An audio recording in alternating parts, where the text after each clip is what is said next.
يا رب ما يكون حد شافنا يا رب. انا خايف جو لا يكون حد شاف هناء حبيبتي وانا ما اقدرش لها الجزيء. انا شكلي مش هعرف اشوفها تاني كده. يا لهوي، هي دي سعاد مرات اخوي؟ يا لهوي لا يكون شافتني. يا انت يا جمالات، لا انت لامي في الدار، هفضل كده وراكي لحد ما امشيكي من الدار. اقعد يا حسن، خضيتني. ايه اللي موقفك هنا يا واد؟ ايه اللي موقفك هنا؟ انت واخد الجاموسه دي ورايح على فين؟ هو انت يا هتفضل تتنح لي كده ومش هترد عليا؟ ما تقول يا ايه اللي موقفك هنا بالجاموسه؟ سامعك والله يا سعاد يا مرات اخوي. انا بقالي كتير قوي ما شفتكيه. ضمي ادتني الجاموسه عشان امشيها شويه يعني. بس يعني ما فيش حاجه. امي هي اللي ادتها لي، انا ما اقدرش اخد حاجه من وراها. طب ما تنطق يا اخوي. ما تتكلم. هو انا اتحايل عليك يا حسن عشان تتكلم وترد عليا؟ ماشي يا اخوي. فين اخوك بقى سعيد؟ اخويا سعيد مع امي هناك في الدار، قاعد هناك مع ابوي وامي. عند امك في الدار. طيب يا اخوي، زمان هم بيجيبوا بسيرتي. ماشي يا اخوي. انت كده انت وامك، انت يا بكلفني كده مش بترد عليا خالص. الحمد لله انك مشيتي يا شيخي. ده لو كانت شافتنا كانت خلتنا يومنا كده بكل سواد. الحمد لله. نفسي اشوفها انا يا رب تكون معديه. عايزه اشوفها. ربنا يستر بقى. دي عليها اسمها جو. ابويا هيقول لي انت جايه منين وايه اللي اخرك، وامي هتقول لي ايه اللي اخرني. انا سنتي صودي من ساعه ما بقيت اعرف حسن دي. ولا يا حاج كنت وحشني قوي والله. طول ما انتوا كده بتحكموا بالعدل انا راضيه خالص. وطبعا طول ما ام سعاد راضيه علي الدنيا كلها راضيه علي. والنبي كنت وحشاني قوي. وبقول لك ايه، هي فين البنت هناء؟ عايزه تعملي كوبايه شاي جوه. هي فين؟ هي مش ظاهره يعني من السوق. بعتها يا اخوي عند ام اسماعيل هيني في البر اللي ورانا هيني.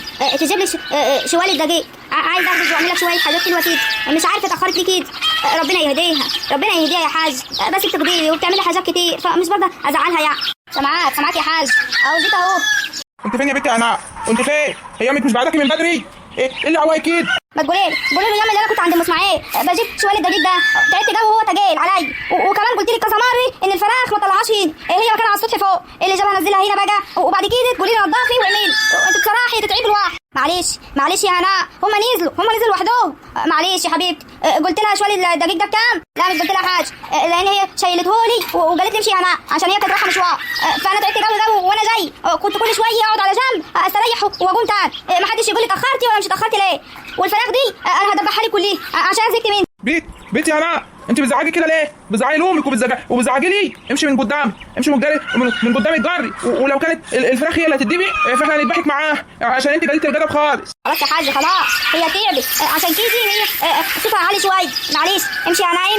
امشي من قدام ابوك. روح اعمل كوبايه شاي. وكمان هروح اعمل كوبايه شاي. انا طالعه من هنا. بنت بقت جاموسي وكمان قليله الادب وكمان بتعلي صوتها على امها وابوها. قليله الادب وبقت كبيره وعايبه كده. معلش يا حاج، انت عارف ام اسماعيل المشوار بتاعها طويل وكمان رغايه قوي ومشاورها كتير مش بتبقى موجوده في الدار كتير. فانا عارفه ان هي تتاخر شويه. وكمان كويس ان هي عرفت تجيب شوال الدقيق دي. انا عارفه اللي هو بيتجيل عشان كده ما بعرفش اروح اجيب. اقعدي دافع عنها كتير ودلعيها وفي الاخر الجلع بتاعها دي مش هيطلع غير عليكي انت. براحتك يا ام هناء. ايوه يابا ايوه فهمت. وصلت لي كده والله. وصلت لي المعلومه اللي انت عايز تقولها. شكلك عبيط واهبل وما خدتش مني اي نصيحه من اللي انا قلتها لك ولا فهمت اي حاجه. فين سعاد؟ سايب مراتك فين يا؟ عند ابوها هناك. كل شويه تقول لي في مشكله مع ابوي وامي. زهقتني يابا، زهقتني خالص. والله لو هي مش حامل وتعبانه كنت خدت معاها تصرف تاني. معلش يا حبيبي. هي بس اوقات الحمل دي بتبقى الست يعني متعصبه وكده يعني. فمعلش استحملي. ربنا يقومها لك بالسلامه. السلام عليكم يا سعيد. جبت سيرتي؟ جات لك. سمعتك يا اخوي. ايه مش عايز نجي؟ لو مش عايز نجي يا سعيد مش هاجي وهرجع تاني. طيب كده بقى. كده قدامي يعني انا قاعد وانت مش محترماني يا سعاد ولا انت يا ابني محترمني؟ انا ما عملتش حاجه يابا الحاج. كل ما يشوفني او اسمع كيدي من بري الاقيه بيتكلم عليا وحش. لا يزعق لي فبزعل وبروح بيت ابوي. هروح فين يعني؟ بزعق لي كل شويه وانا اللي بخليك تروحي تضرب ابوكي يعني. مش انت اللي بتقولي لي ان هناك في مشاكل وانت كمان عايزه تروحي تحضري معاهم؟ ماشي يا سعاد، مش هتروحي تاني ولا تيجي في اي حته. شفت يا ابو الحاج بيتكلم معايا بالطريقه ازاي؟ طريقي تخلي الواحده خلاص مش طايقه نفسها. شفت بيكلمني ازاي وانا حامل وشايله بطني وتعبانه قوي وهو مش مقدر التعب دي. والله ضحكتوني وفكرتوني باللازم ماضي اول ما اتجوزني انا وام سعيد. نفس الخناقات دي. ربنا يهديكم يا عيال. والله يابا سعاد دي مجرفي وبتاعت مشاكل وكمان بتجزي. ماشي انا ساكت عشان انت قاعد. والله يعني لو ما كانش ابويا الحاج قاعد كنت هتعمل ايه يا سعيد؟ كنت هتعمل ايه جوه؟ انا شكلي هطلع ضربه تاني. انا غلطانه. كان وحشني ابو الحاج وقلت اشوفه. ماشي يا سعيد ماشي. انا زعلانه منك.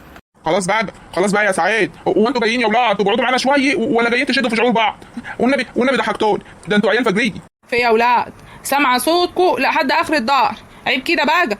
الحاج الكبير قاعد وانتوا مش عايزين تحترموه خالص. وصي عليا يا ابو الحاج، وقول له ما يقعدش يزعج لي كده عشان النونو ما يجيش كل شويه بيعيط ويبقى تعبان وهو بطني جوه. يوصي على ايه يا سعاد؟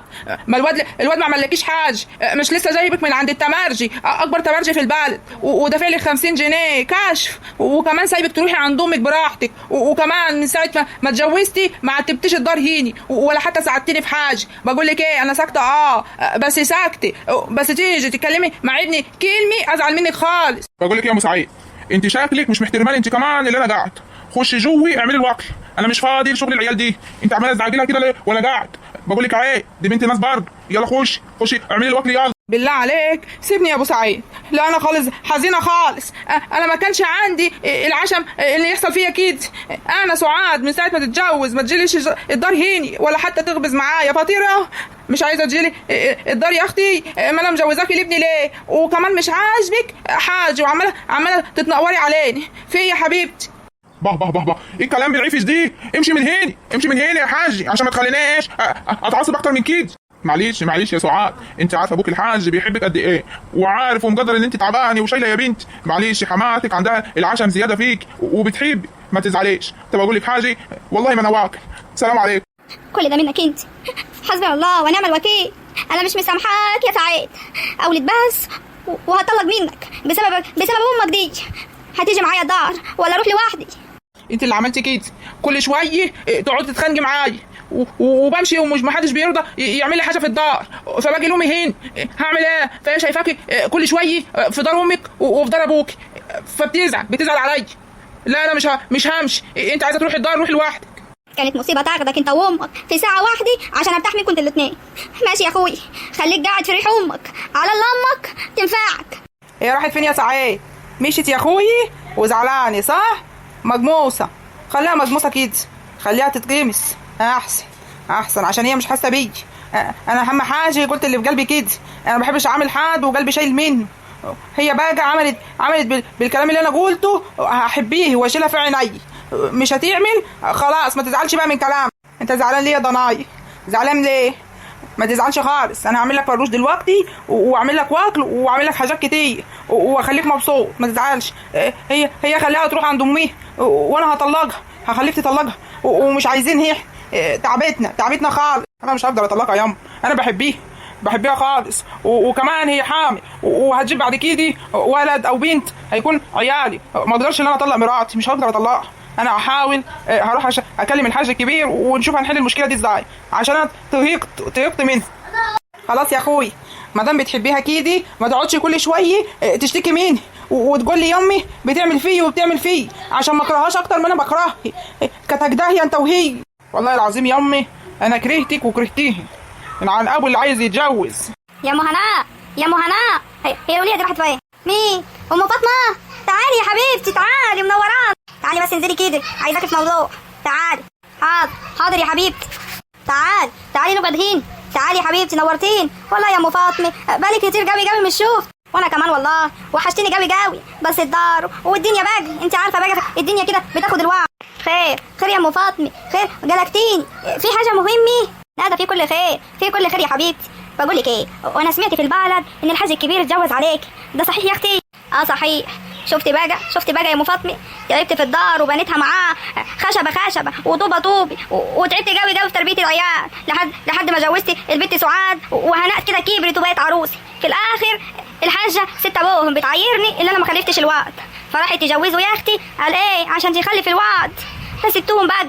هعمل ايه؟ تعبت ونمت في الفرش، نمت في السرير، تعبت قوي. قلت بقى اطنشهم بدل ما اتعب ويجي لي حاجه، وسبتهم بقى. هعمل ايه يا اختي؟ معلش يا حبيبتي، ربنا يعوضك خير يا رب. انا جايه لك النهارده بقى بخبر هيفرحك قوي. احنا بصراحه جاي اخطب البنت هناء، عايزاها الواد ابراهيم ابن اخوي. يا حلاوه ابراهيم ده انا كنت شايفاه لسه صغير خالص يا ام فاطمه، كبر وبقى عريس وكمان جايه تخطبي له. يا حلاوي. ايوه يا اختي بقى عريس وعينه على هناء وهيموت عليه. شافها ديك النهار وهي شايله شوال الدقيق، عجبته وشيعني ان انا اجيلك عشان اخطبها. ايه رايك بقى في الموضوع دي؟ ايوه كان يديك النهار شيعتها لام اسماعيل عشان تجيب لي شويه الدقيق دي. بصي يا ام فاطمه، الموضوع دي انا ما اقدرش ادي فيه يعني لا ولا لا. يعني المفروض ان هو يجي يعني للحاج، ولا انت شايفه ايه؟